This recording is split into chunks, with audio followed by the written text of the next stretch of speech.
بسم الله الرحمن الرحيم الحمد لله رب العالمين إلهي بان mahadle subxaana wa tacaala waa walaalkiin caynaan waxaan jeclaystay afar talo oo ku saabsan xiriir kasta oo guuleysta oo aakhirkiisa ku dambeeya guur iyo qoysnimo wata koowaade dulqaadku waa shayga qofka bini'aadanka ku dhaxalsiiya inuu xiriir toos ah kula sameeyo wiil iyo gabadhba wata labaade kalsooni inuu qofka kale qofkiisa ku qabo kalsooni aad u baaxad badan xataa hadduu ka shakisan yahay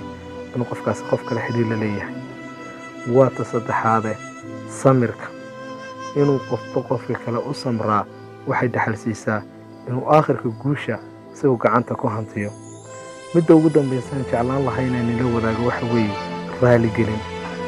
qof bilaadana markaa tahay meesha kama marna inaad mar uun khaldamayso laakiin waxaa hubantiya haddii aad khaldanto amaba lagu khaldamo inaad noqoto kii qofka raaligelin lahaa amaba raaligelinta qaadan lahaa waxaa hubantiyan ku huba inuu qofkaasi majeeran doono siduu nolosha kula wadaagi lahaa mar walbana kaaga ilaalin lahaa qalad kastoo noloshiisa dhinaciisa kaaga yimid